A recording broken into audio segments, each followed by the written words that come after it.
All right, this is not a groovy 80s movie. This is SEC After Dark. We are live on a Thursday, right after Memorial Day. We are kicking into summer, and I just got some disturbing news while we were waiting to go live, while that little ticker was going down. God, let's move on.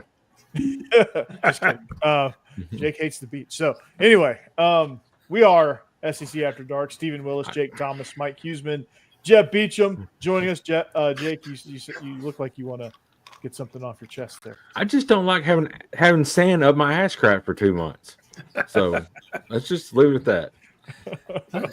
Can usually wash it out with no problem. I don't. Is that a metaphor for me being out? I don't know. Oh man, We got a lot to talk about. Let's move on from my ass crack, please. Yeah, we do. Why don't we got to break this down because No, we do not need to break my ass crack down. no, Please.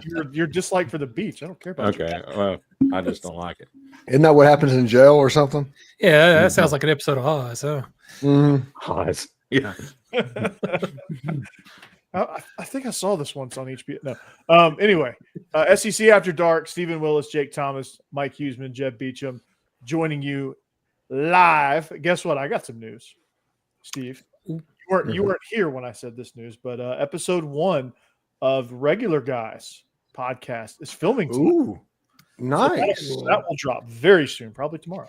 Actually. Yeah, Ole Miss After Dark Congrats. aired tonight. I saw that pop up on my Twitter stream. Yeah, I saw that too. We're going to record. Our regular nights to record is probably going to be Wednesday night, but it's going to be right after this show, so it's going to be truly after dark. So anyway, that's my news for the week. Mike, I think you said you were going sometime in the next couple of weeks, right? Yeah, hoping by next Monday or Tuesday to at least record. I'm not sure how much production stuff I'll have to do, but hoping within the next 4 or 5 days to at least record and have the 2 guests lined up already. So Nice. Mike can talk about the outrage machine that's mad at Greg Sankey, and he hasn't done anything yet. Yeah, Yeah.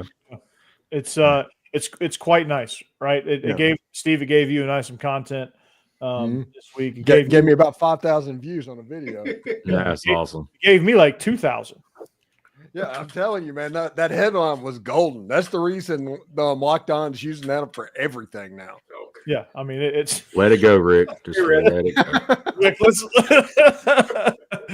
oh gosh. Oh jeez. So yeah. Yeah. So, I don't know how Texas Tech has $1 million NIL softball pitcher.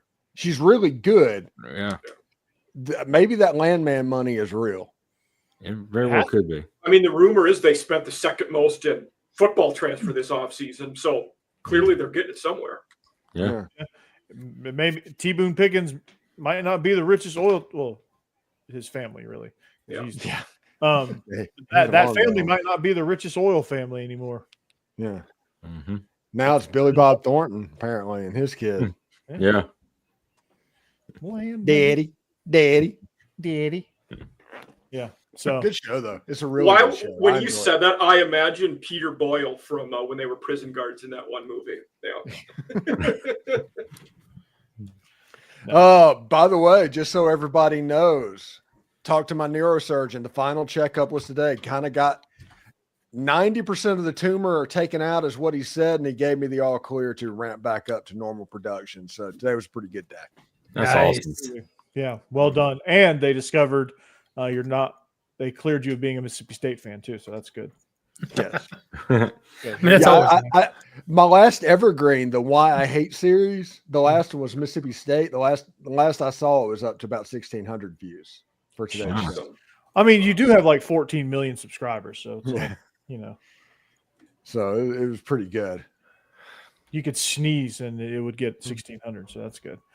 Anyway, but yeah, so this whole Greg Sankey thing, this grenade that he threw is giving me some content, giving me my highest performing video since I think Vandy beat Alabama, and it's provided some gold. So, Steve, you've done the most episodes. You've done 2 or 3 episodes about it. So, Got one coming tomorrow on it with Chris Childers.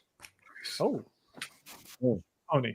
So, Steve, what your biggest takeaways from this whole situation? It doesn't affect Vandy probably as heavily as it would Ole Miss at this moment.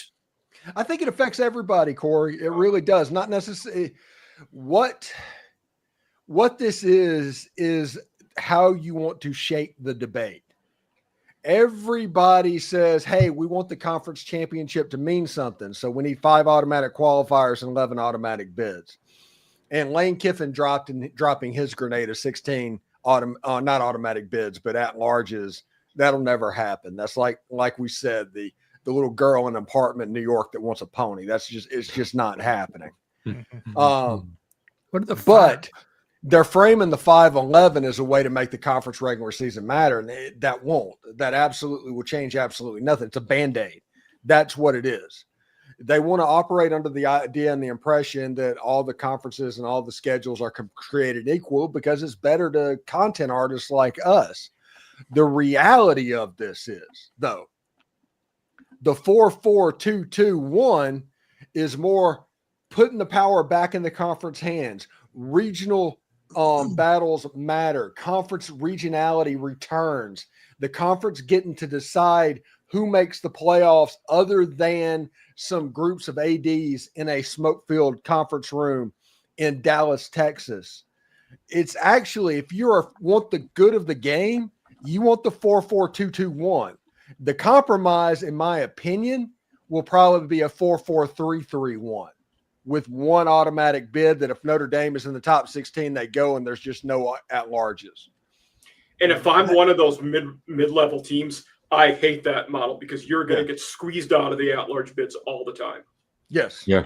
Mm-hmm. It is. They should have their own anyway, like those, what are the G8, the G5? I meant like your mid-level teams in P4s, like Texas Tech, like we were talking about Kansas State, Utah, some of these teams who may not win it, but you could get squeezed out then. Yeah, I think what will happen, we'll get to that in just a second. Yeah. I do think it would be better off with the 4-4-2-2-1. If you look at the history, that is less bids than the Big Ten and the SEC normally get on average. That's less bids that the Big 12 and the ACC normally get on average out of the top 16. So it's about the same. It's fair. It's in the ballpark of what normally happens. So the playoff will probably look exactly like you expect it to look. The difference in this situation is Notre Dame is going to be involved for some stupid reason, and you have 2 at-large. They should be. They should be in a conference, is what they should be in.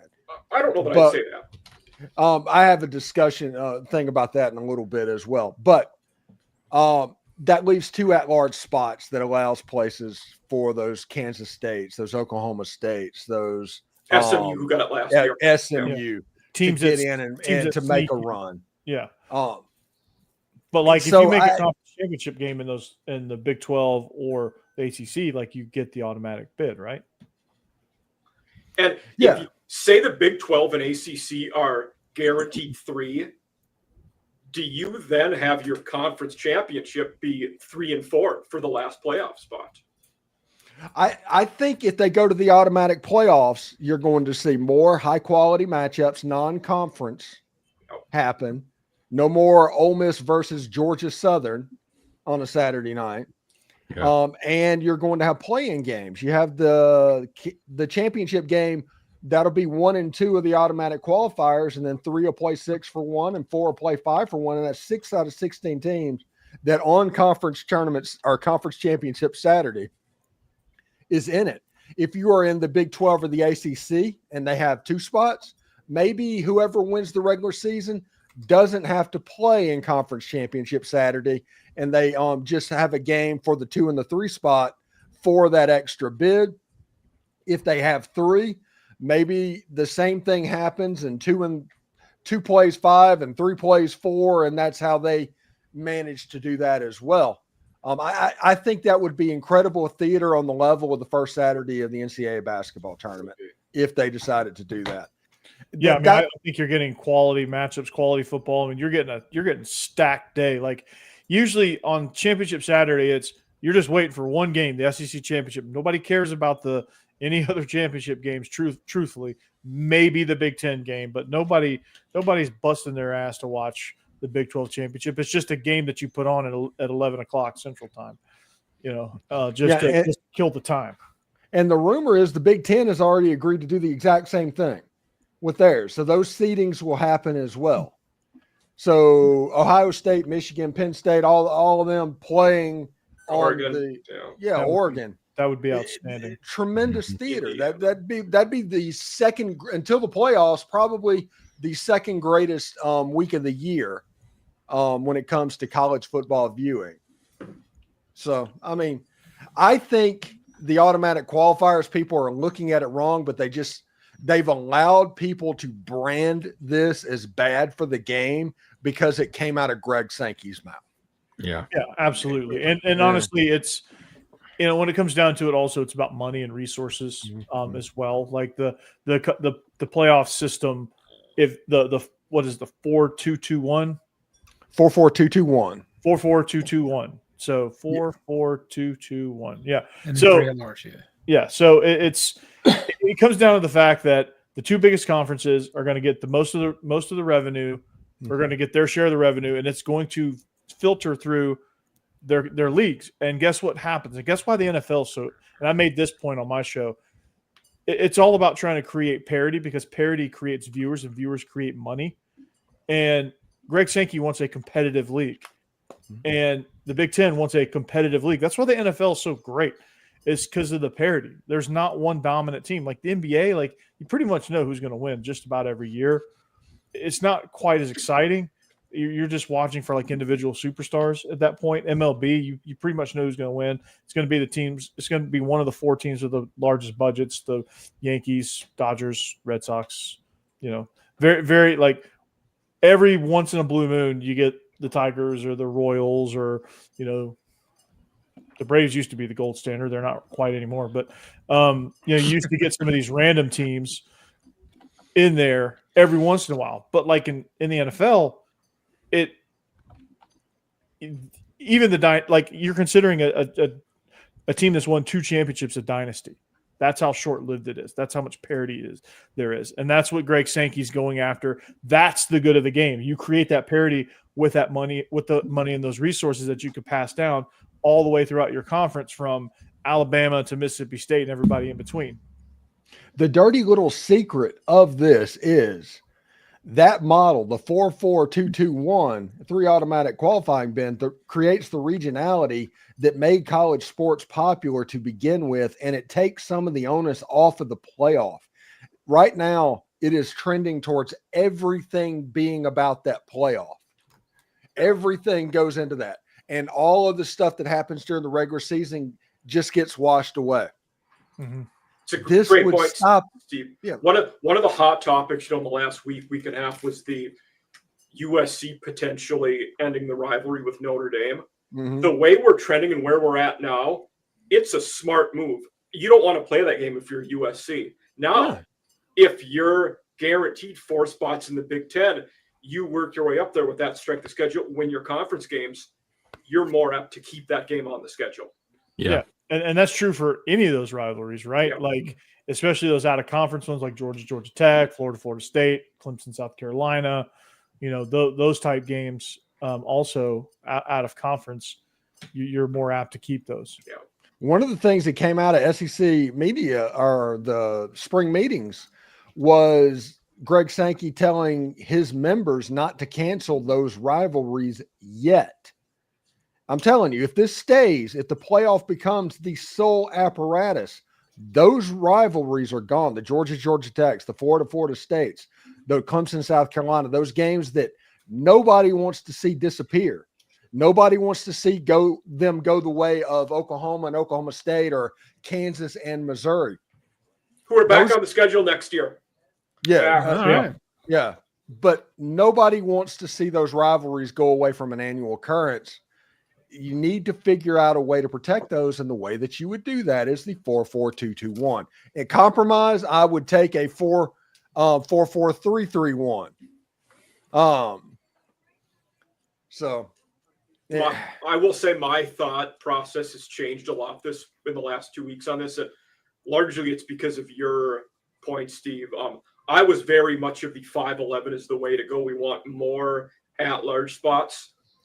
I've softened from that stance and moved more the other way in the last week after mulling everything over and seeing what I think would be the possible outcomes. Yeah, I mean, you've got to get the best teams in there, and you've got to highlight those top conferences. And those 5 are still going to make it anyway. Yes. It's about the next 6, 7. Yeah. Yeah. That's what it is. It cannot be all about that playoff. It just can't, because the unintended consequences are great. They are real about this kind of controlling where college football goes for the next 50 years. If you want it to be all about the playoffs to where nobody plays anything, they end up cutting games in the regular season, because that's probably going to happen as well, to protect the outcome to get them into the playoffs, then the 5-11 is the way to go. Yeah. But if you are interested in what made college football great over the last, I don't know, ever 150 years, the 4-4-2-2-1 is the way to go on that. If you want a playoff that's the best 16 teams, yes, stack the playoff, but you lose the sport doing that. You can't make this about the college football playoff. Yeah, you have to. If you protect the sport, sorry, Jeb. If you protect the sport, you'll get a good playoff regardless. Yeah. No, I'm just curious for those of us that don't spend a lot of time researching this, and I know all this has been coming out here recently. What's the likelihood here? 5-11, or I mean, is this 4-4-2-2-1? I think the 4-4-2-2-1 is the way it's going to end up. Really? Okay. Yeah, the 5-11's been gaining steam. I don't know why, but that's because the Big 12, the Big 12 and the apparatus around the ACC, they're pushing them up, and football coaches commented on it. But if you listen to some nuggets about what was said at SEC media days, 5-11 is not going to happen. It's just not going to happen. Now, if it happens, do you think Greg Sankey puts his money where his mouth is and steps away? That doesn't matter, because all the Greg Sankey does is take arrows, and they'll just put somebody else there that'll take arrows for the presidents anyway. Kind of one question I had around this was, the point was made of people hated the idea just because it came from Greg Sankey. And I think that's very true. Like he's become the villain that we all love to hate this last week. And being probably the softest SEC guy here, in terms of our, my life, and trying to see it from other perspectives. My question to you guys would be, the SEC and Big Ten hold a significant amount of power here, more than anybody else. Mm-hmm. Is what's good for them necessarily good for the sport? And where does that intersect with each other? Where are they the same? Where are they different? I think this idea is good for the sport completely. I think that it's going to piss off the Big 12 and the ACC so much that in 2030, when it comes up again, there's going to be a fight, and that's when the breakaway is going to happen. That it's going to be the unintended consequences of people not being able to get over being called lesser than the Big Ten and the SEC. That's the big problem right now. Baylor wants to be on the same level as Alabama, and in their mind and in their fan bases, they are. But the reality is they are not. They might beat them in a football game, but this is two different things that's going on. So my question is, if this does happen, and I really think the SEC, not the SEC, but the NCAA will, bow down to the SEC and the Big Ten and what they want, because they are the power, like Mike said, behind their money and their revenue pretty much. So I don't think that NCAA can afford losing those two conferences and have them break away from the NCAA. No, absolutely not. And if the ACC and Big 12 had any self-awareness, which they don't, they would understand that there's a reason why they don't get the significant contracts for TV. There's a reason why, that most of the power is shifted to the Big Ten and SEC, because that's where all the money is. That's where all the markets are. That's where all the viewers are going. That's where all the talent is going. That's where, people aren't busting their ass to watch West Virginia versus Iowa State. It's just Right. not happening. The thing about it is, in this political climate that we're in right now, the worst thing you can do is surrender.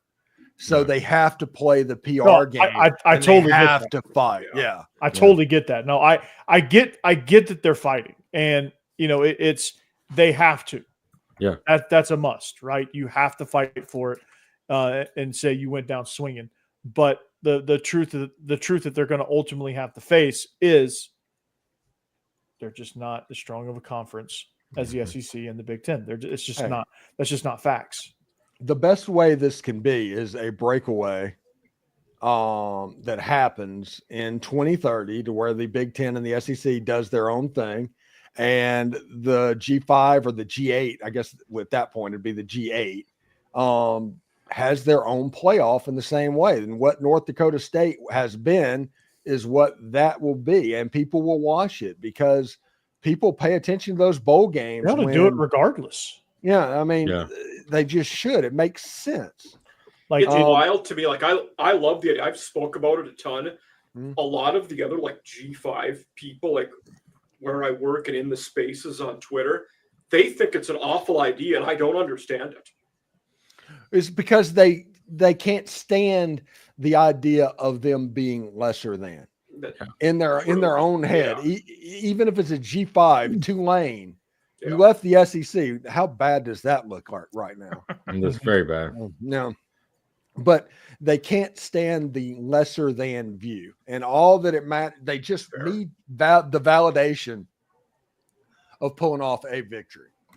Yeah, and honestly, what they don't understand, what whoever's saying that Mike don't understand, same reason, the same truth that Big 12 and ACC have is their biggest win in ACC and Big 12, they should continue to fight for their spot in P, in the P4 stuff. But like the G5, like if they have their own national champion, they're still Division I. Like North Dakota State can still say, "Hey, we are Division I national champions," right? Because it is all within Division I. You just got different classifications based on whatever metrics they base it on, or whatever metrics they want to say they base it on.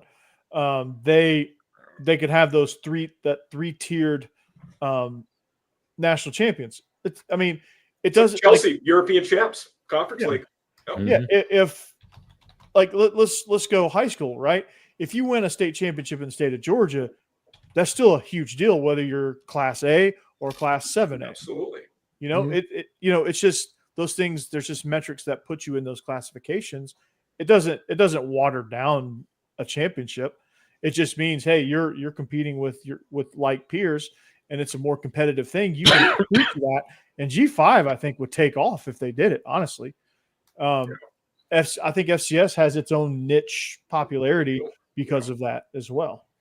Yeah, it's basically the society that we live in over the last 10 years. They bastardized the word fair. Yeah. They want everything to be fair. No. They don't want fair. Not fair. They want anything but fair. They want everything to be equal regardless of anything. Everybody's on the same standing, and that's just not the case. Yeah, it can't be. It's never the case. It's not possible.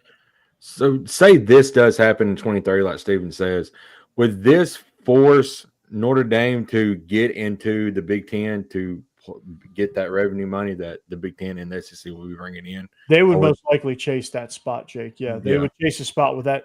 And it would just go kind of away from conferences, and it would probably go more like regional, like the NFL. Yeah.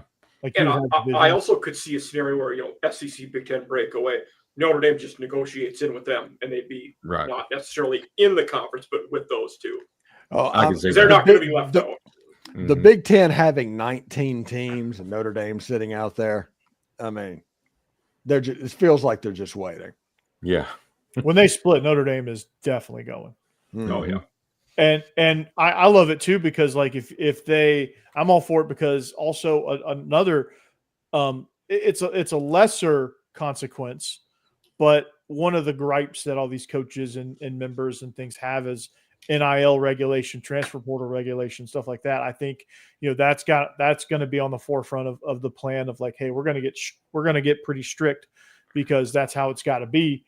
And they're going to get some regulation on it, and you're going to be able to identify with these rosters again, right? Mm-hmm. Instead of just rooting. Like right now, everyone's just rooting for a helmet. No one really knows who's inside the helmet. No one really cares who's inside the helmet. They're just rooting for the helmet at this point, for the most part. I'm going to disagree with you, Corey. I think that era of college sports is dead, and that died the moment when a backup quarterback was making more money, 2-3 times more money than you could ever hope to make in a year. Mm-hmm. And because of that, the reverence of our guys, sitting here we're going to make it work. We're going to fight the good fight. It's our kids going against your kids. No, that doesn't exist anymore. That's what I'm saying. It's that you can't identify with players, but it's never coming back.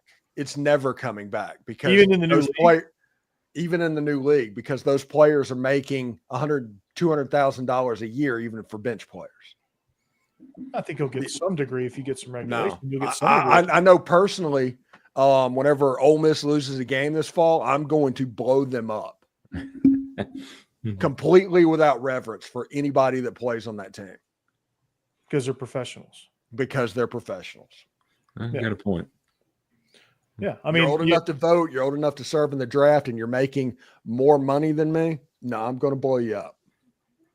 Yeah, no, that's totally fair too. Not equal, fair. Yeah. But I think, no, honestly, I think you would get a little bit of that back. I'm gonna push back on that, but if you had some regulation, you get contracts, and you would have a better chance. But the problem is access has been shut down, so you're not getting to meet them that way. These players are transferring into each and every thing every year.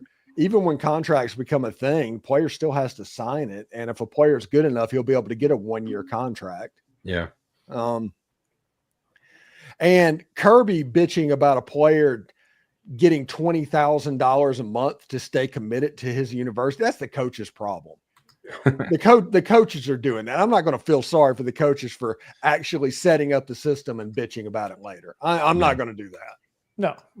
The other one that got me that, I'm not trying to pick on Kirby, but a few months ago, he said, the recruits and, incoming freshmen shouldn't be making more than a senior. Well, that's on you. You're the one that was doing that to those players. So yeah, you're offering. You created it. Yeah. You help push the market along too. Yeah. Like, and whether it was all because they didn't want to lose. Yeah. Yeah. Yeah. You're going to pay that market value. You're going to pay that $8 million for Nico Iamaleava, because you don't want to lose him. But to do anyway.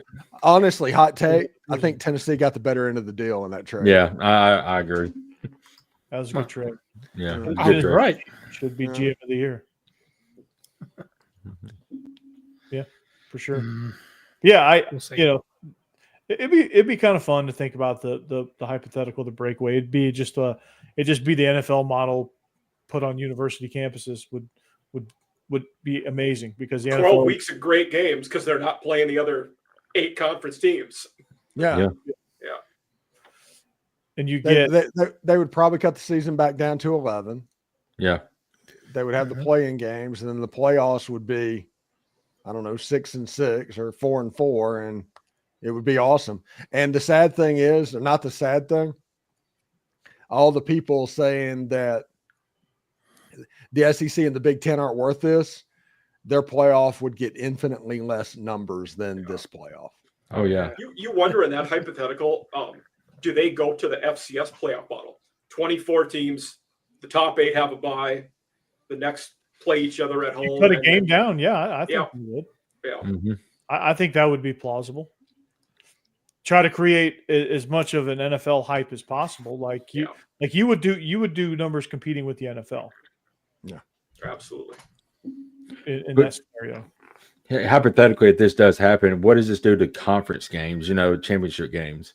Would the Big Ten and SEC still have a conference championship game? There's a couple of rumors about what they would do for championship Saturday, but the one I've heard the most is the 1 and 2 would play each other in a championship game, okay, as they already do it. But the other is 8 teams in the playoff, and you do a mini SEC tournament to decide the automatic bids.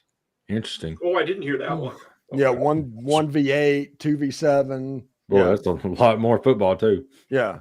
So half the conference would make it at least have a shot Mhm. at the playoff. You just all you got to do is on finish top top side. 8. Think about recruiting to that.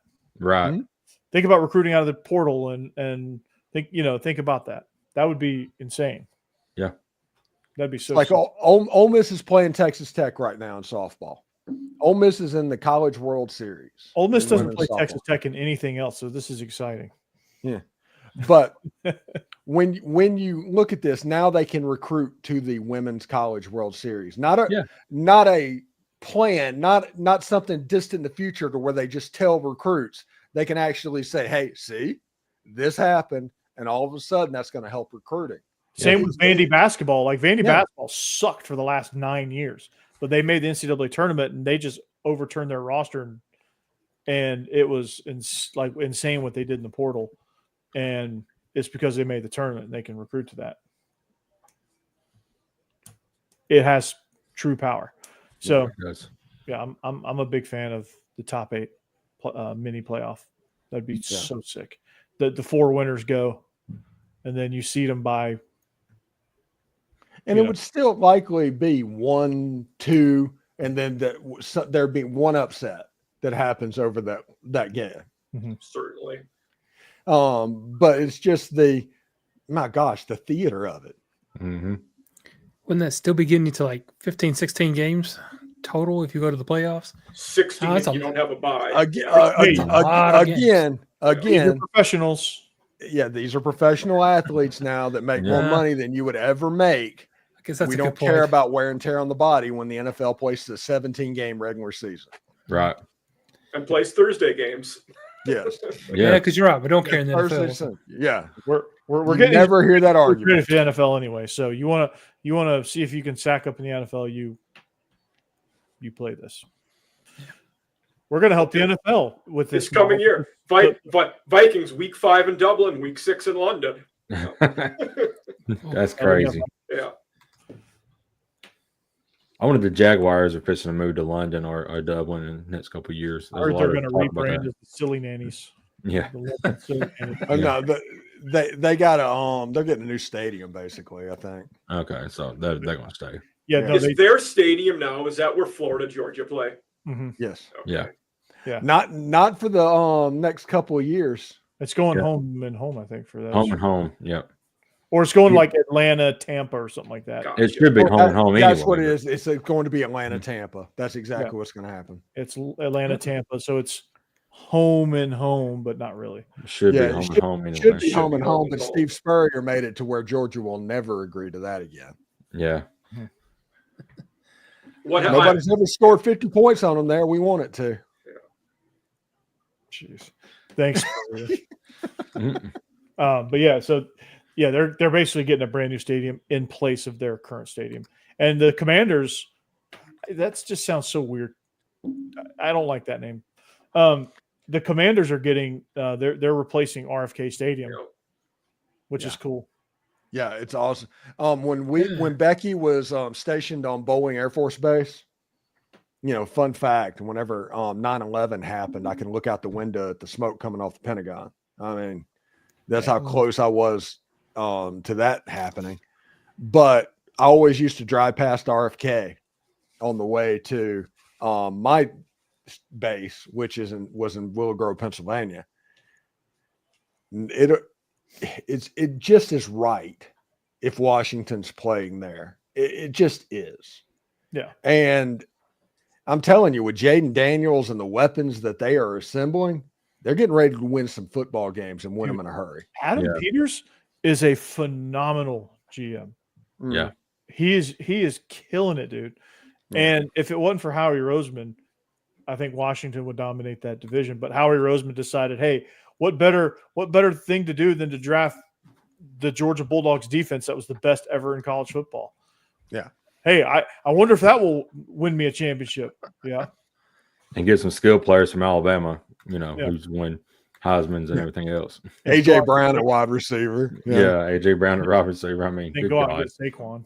Yeah, I mean, for nothing. They've done a really good job in both trenches too. Both sides yeah. of the line, they are really surly. Especially on the defensive line. That My defensive line God. is sick. Two My Georgia God. Bulldogs, and then your interior guys are Bulldogs, and then what you have Brandon Graham's getting ready to retire though, isn't he? Yeah.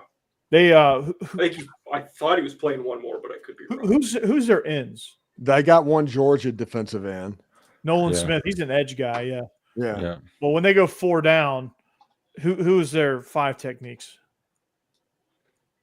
Because Nolan's like when they go odd man front, he comes in those personal Kind of plays the NFL version of the KJ Jack. Henry played a lot last. KJ Henry's pretty solid for him. Montez Sweat, is that it? Maybe. Yeah. Is that it? He's Mississippi State guy, I think. Yeah. Philadelphia saying, "Hey, screw it, we're going SEC." Yeah. Not a bad move. Not a bad move. And they drafted Jahad Campbell out of Alabama this past season. Who can benefit from that is the team right down the road from the Georgia Bulldogs. The Atlanta Falcons have gone, you know what? We're just gonna not go SEC at all. We're gonna draft from the Big Sky, and we're gonna go all over the board. Hey, they took Michael Penix right after paying Kirk Cousins $400 million or something. Yeah, that was a great move. Only to bench Kirk halfway through the season. Yeah. So he's pretty mad about that. Penix is better anyway, so Them catching on camera the Falcons GM trying to explain to Arthur Blank why they did that. It was one of the most funny things I've seen. and he's going to luck up into a good decision there, by the way. He is, but Arthur Blank's got to be mad shelling all that money out for Cousins. Arthur Blank don't care, man. That dude don't care, man.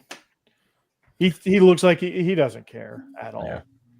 He's just like, oh, okay, fans are excited. Okay, we'll do it. Yeah. He don't care, man. That's half the problem with the Falcons. He doesn't care. So, well, No, yeah. I like that. That's a fun meme.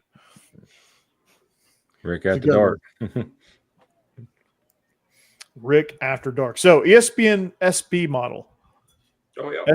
SBF 25 model. No. Jake's like, get me away from anything SBF. Here's the post-spring SB Plus models. It takes into account past production, returning starters, and there's one other metric. Recent recruiting. There you go. Yes. Returning production, recent recruiting, and recent history. And the recent history typically goes back 4 years, though that varies in some cases.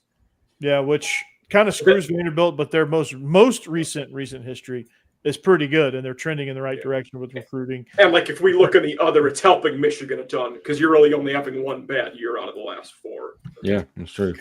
Good God, look at Mississippi State. Negative 1.4. Oh yeah, they're negative. Yeah. Is that bad? God. Look at Kent State, negative 24.9. They need that.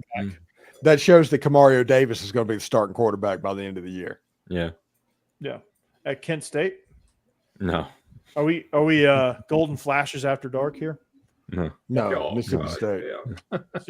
So on the right side, these are the notables. Playoff team, Indiana, 23rd. Like, they haven't been good except for 1 year. Right.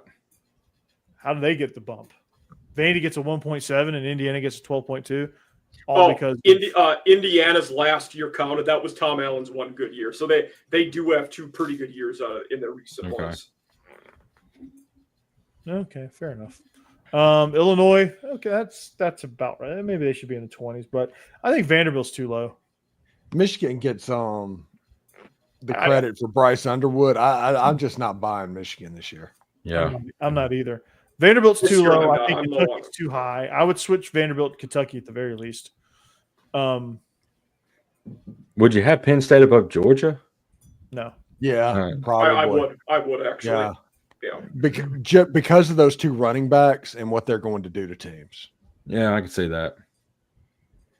Yeah, and Drew Aller, he does have a couple of zones he's pretty good at. I do not like Drew Aller as a true quarterback, as anybody that's listened to me talk about him. But the team that beat the hell out of Penn State is significantly lower. Mm-hmm. for how consistent they've been in recent years, I would have thought Mizzou might be a little higher than 21. Yeah, Yeah. And they've been winning 9 or 10 pretty much every year since Drink has been there. I'm surprised. I'm surprised they're lower than South Carolina, who's been more of a roller coaster ride. Yeah. I think Bo Pribula is more of an unknown than some of the quarterbacks that are out there. I think that's the reason they don't get the benefit of the doubt. Yeah, Hasn't BYU been winning 9-10 games every single year in the last like 4 or 5 years? So their quarterback is going through some things right now. Okay. Yeah, it's it's they're very much an unknown at this point. Iowa 28th. That's funny. That one I don't understand. I don't Yeah, either. that one. But if you're going by recent, you could make the case they should be higher. I mean, Ferentz is winning 9-10 most years. Which But is- Yeah. their no offensive offense. production is going to be really bad, though, which is going to hurt. They're returning 3 points a game. Yay! I mean, is our punter still coming? Is he coming back for another year? Yeah, I I guess they're think- picking. I think they're really good punters in the special NFL. teams rankings. Yeah. Because they had like 3 metrics of returning production: offense, defense, and special teams. Iowa must be like number 1 by a mile in special teams. Well, their punters are so good in the NFL because they punt like every single game like 50 times. They get the So, reps. I mean, they get the reps in. But you could also make the argument that they don't have long careers because they get burnt out because they punt so much. Yeah, that's true. Well, also the NFL, they want you to punt the ball between 42 and 47 yards every single time, or whatever the new metric is, because if you outkick the coverage, the other team will blow you up. In college football, they just kick the hell out of the ball. Right. I mean, that's how they play that. That's the reason great punters that might have, like, was that Marquette Smith? Was that his name? The guy that goes around Was the it UFL? Marquette King? Marquette King. Yeah, wasn't Marquette it? King. Yeah, Marquette King, Yeah, yeah. he's in the UFL and can't really do anything and make it because he can't hit those buckets, those distance buckets, and he can just kick the hell out of the ball. It's all a hang time too, man. It's like how long can And that one ball thing hang? that helped Iowa too there is they were one of the first Hey, teams Rick. to get in the Pro Kick Australia Hey, Rick. thing. So they started doing that, and that they kind of were one of the teams who really helped start that trend. I was kind of assuming that's part of the reason the Titans moved on from their punter. They had a young punter who set the set the record of the NFL, for the NFL for distance punted. Well, you bring in a new Here, special teams coordinator, John Fossil, or Jim, one of the Fossils, Yeah, and he brought in his guy Johnny Hecker from Hecker. the Rams. Like but you had one of the best in the league. You would think, but maybe he was out It would kicking be his Jim. covers. a Jim, lot. Jim's Well, dead, so it would have to be John. Yeah. Yeah, it's all about trust, man. he's all about the Brett Bielema out kicking his coverage. I'm hoping they don't have to use the punter much this year, Jeff, with Cam Waters. You know. Yeah, Dude, that's what we're gonna hope. Going to make the team. What? I think was it Restrepo? Restrepo? Yeah, Yeah, he's going to make the team, dude. I think Yeah. so. He's I agree. undrafted. That dude's Yep. he's He's balling. killing it. I think they got 3 rookies on the team. And, Yeah. and they have like one receiver, Yeah. Calvin Ridley. Traylon Burks might be ready for the beginning of the season. They're not They sure. have Calvin Ridley. They have the corpse of Tyler Lockett, and they have Treylon Burks in a body cast. Yeah, And they got that Kirk guy from Florida picked him like in the 5th round. So I don't know how he DK, got- Yeah, Shamir, DK. DK, Yeah. they got two. because I think there's 3 rookies because they have Alec Amor. Oh, they got Yeah. Van Jefferson. Alec He's Amon. pretty good. He's Oh, serviceable. Aoman from Stanford. Yep, good call. Yeah, from Stanford. Yeah. There you go, that one. Yep. And the DK, and then Restrepo. Yeah. Restrepo, who runs a Restrepo. 40 times similar to the 5 of us. Yeah. Yeah, Van Jefferson's going to get cut. Yeah, Yeah. yeah, probably.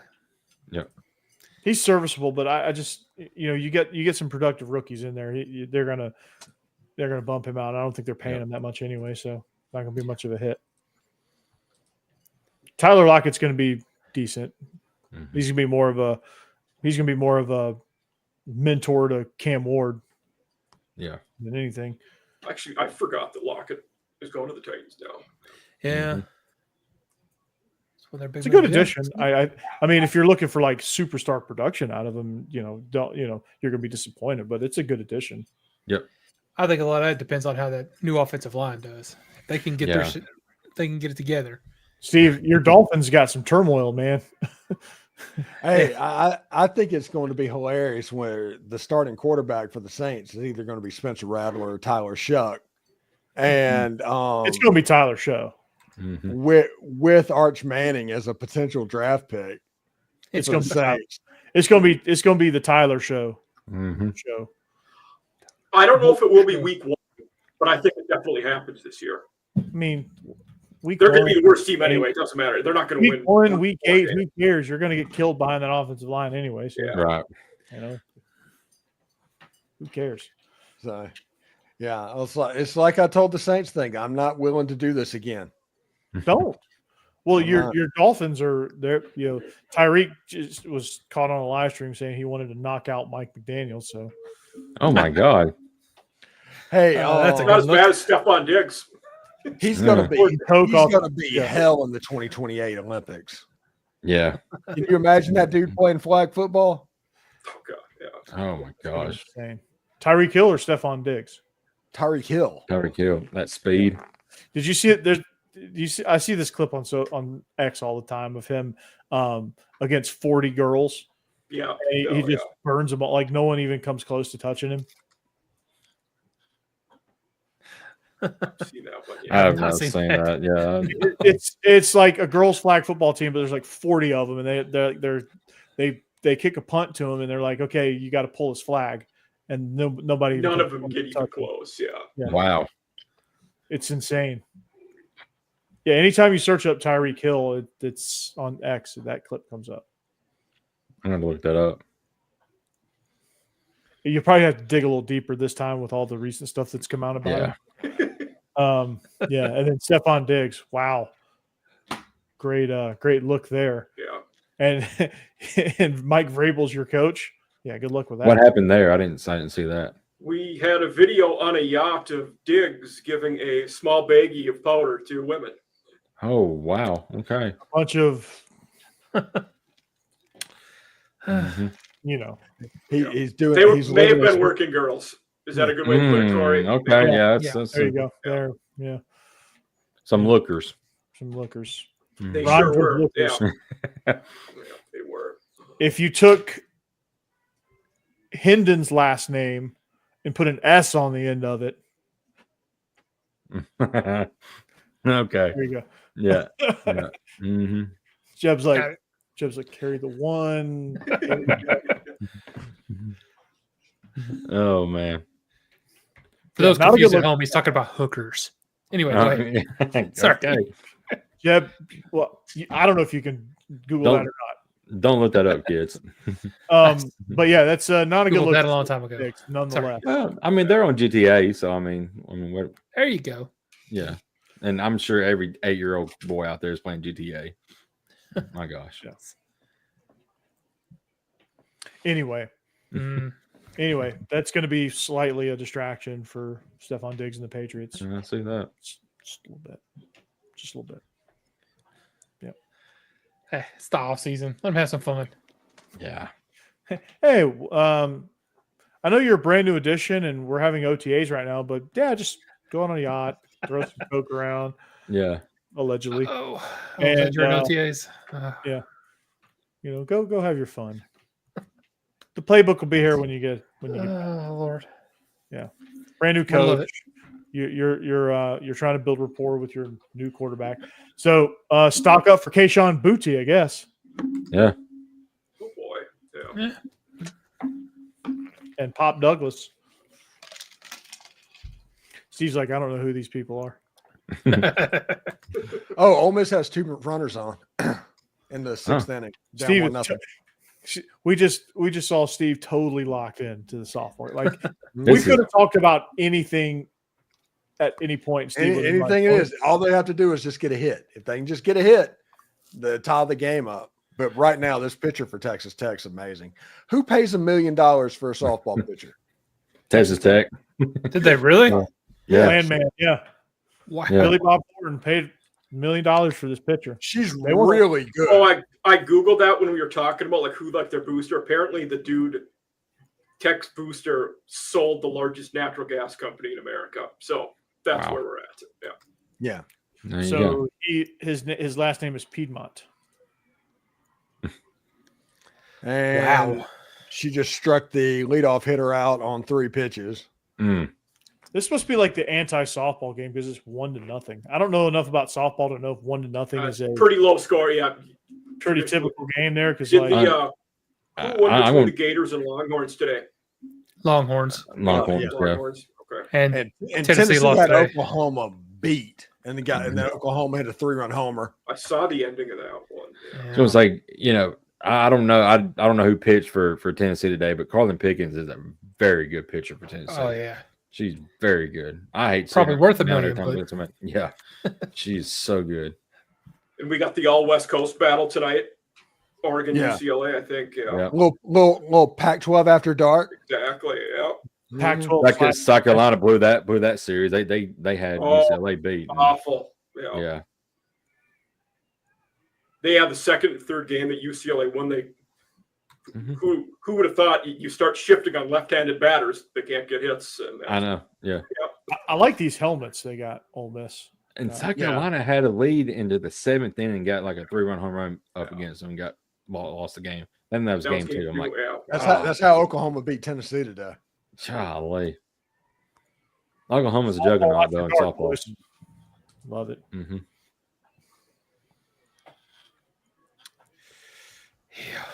Yeah, softball.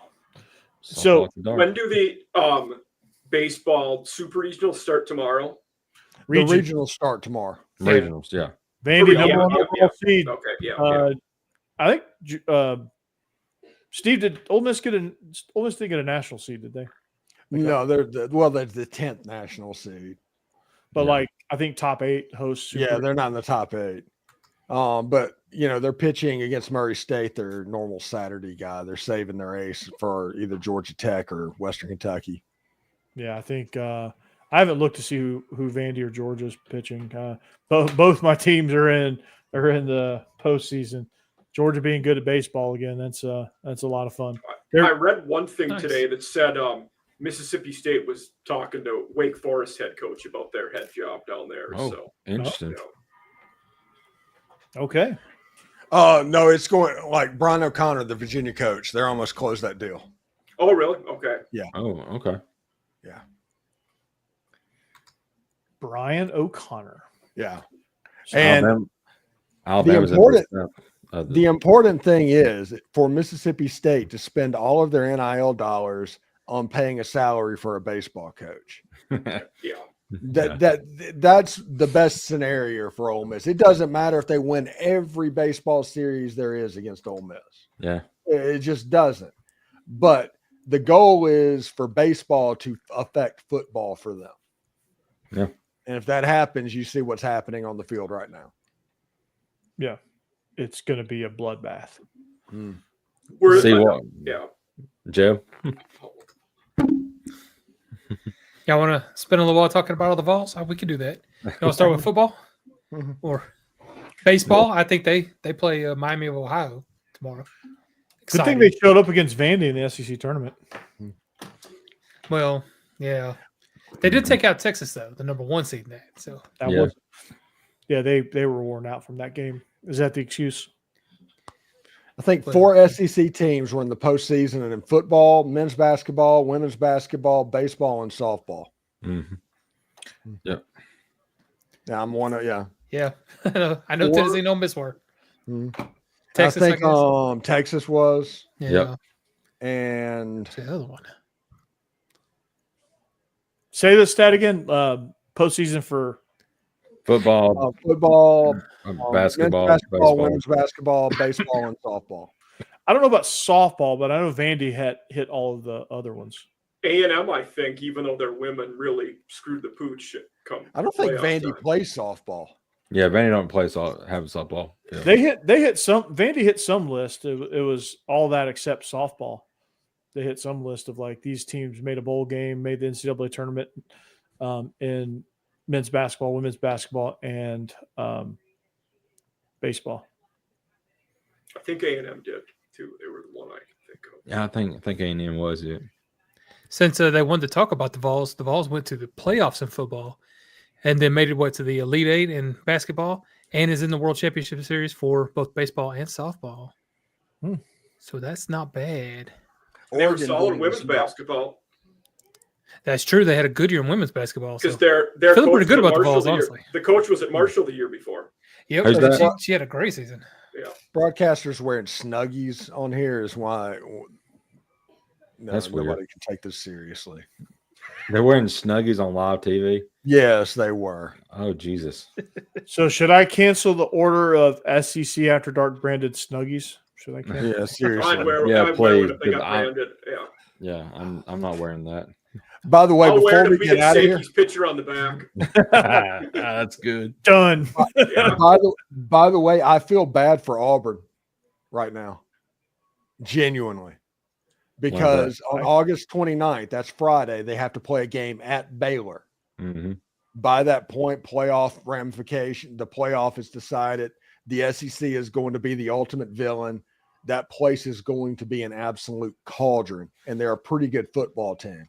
Yep. They won 9 last year. They could be good. Yeah, it's a situation where Auburn can walk over there and have their season ruined immediately. Oh, you love to see it.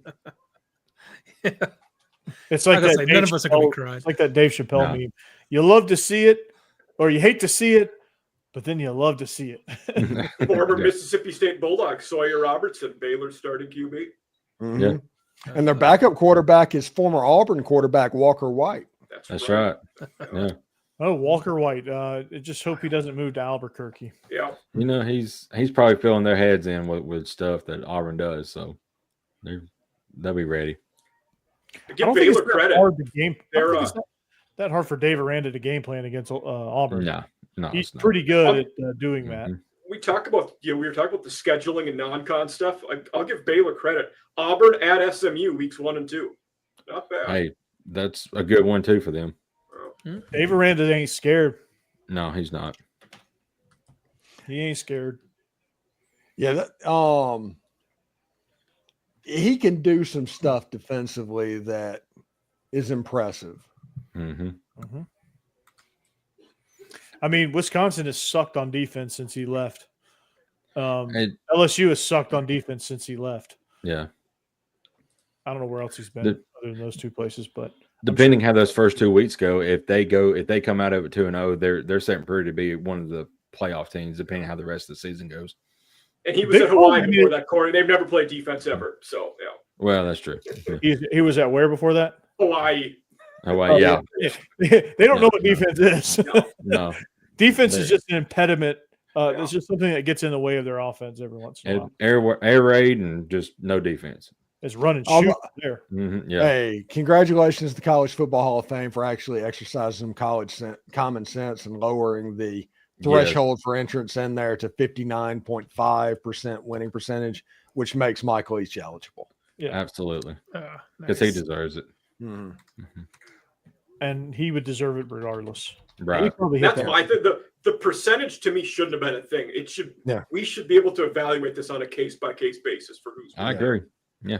And like Mike Leach, had he not had this sudden death, he would have eventually gotten those numbers. Yeah.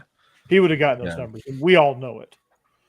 And he's done it at some pretty crappy places. I was going to say he was at Mississippi State, though. Mississippi State, Washington State. Yeah, they won about 60. I don't know. Washington State was a shithole when he got there. Yeah. And Texas Tech was lousy too. Yeah. Mm-hmm. Texas Tech was. I mean, he was winning 8-9 games at Washington State. Yeah. But that 60% was just kind of ridiculous because, like, another example is you have a guy like Howard Schnellenberger, built up Miami into a national power, then goes back when he's an old man. FAU doesn't even have football. He starts the program, is there for 12 years. Well, you get your ass kicked a lot, and so his winning percentage dropped below 60 because of that. Right. Yeah. But like, yeah, he should get it. Yeah, I agree with you, Mike. It should be a case by case basis, honestly. Yeah, not a hard line. So now that last question. Now that Georgia Southern is FBS, does Irk Russell possibly get a nod for College Football Hall of Fame? Certainly. What could hurt him was he was only a head coach for 7 years. Yeah. Mm. Yeah. but he But built. what did they win 3 national titles in that time? Yeah, I mean, yeah, and he set the pace for a program to win what 2 or 3 more. Yeah, Paul Johnson won Paul several. Johnson? Yeah. Yeah. Willie So- Fritz was good when he was there. Yeah. Yeah, absolutely. But anyway, 2 minutes, right? So we are SEC After Dark. Thanks for listening. However you found us, if you just found us for the first time, like, subscribe, come back. We thank you however you got here. If you want some great perspective on Ole Miss sports, look at the one and only Stephen Willis. He has like 14 billion subscribers on his channel. I think his most recent live stream went over 1 trillion, so that's good. But no, in all seriousness, that dude, he's crushing it, man, and he just got the clearance to go full bore again. So watch out. Yep. So if you want some great perspective there, that's the place to go. If you need to double dip on Alabama sports and you need some great perspective there, Jake Thomas, Tide Talk Live, and Bama After Dark. Are you flying solo on Bama After Dark? Yeah, probably so. I may bring some guests in from time to time. Or But you and Stacy, or you Stacy possibly going to double dip together Yeah. like that? yeah, we'll see. I ain't really talked to him about it, but I'll probably be solo for a while. Either way, solo with a co-host, whatever the case may be. If you want to double dip on some Alabama sports, check those 2 shows out. Mike Huseman, Off Season After Dark, launching in the next couple of weeks, coming soon to a screen near you. Mhm. And hopefully coming soon to a screen near you. When we bust him out of Olin Mills, Jeb Beecham going to be talking about some movie stuff. He's going to kind of go off of the sports grid a little bit eventually. Right now, he's just a dude that He can't. must have got that light fixed, Jeb. He's a dude that can't Google anything. It's not giving me problems anymore. That was just when I first got here. I think this place is haunted. Probably is. The ghost just gave up after a while. I was like, he's not going away. He gets back to Florida and it's prestige worldwide happening for him. Wow. Nice. It's crazy. And then I'm Corey Burton, Locked On Vandy, and now debuting this week, the Regular Guys podcast, formerly Believe in Georgia Dogs. Nice. Israel Troop and I are just rebranding. We're just going to go more general. We're gonna talk about things from our perspective. That's got to be the path that we take. We've got to think outside the box there. So we're going to give you our perspective on some things, and we're going to talk everything. Right? We're not going to talk just big sports stories. Like, we're not going to just be a big sports talk show. We're going to talk about like the coaching career. We're going to have some guests on.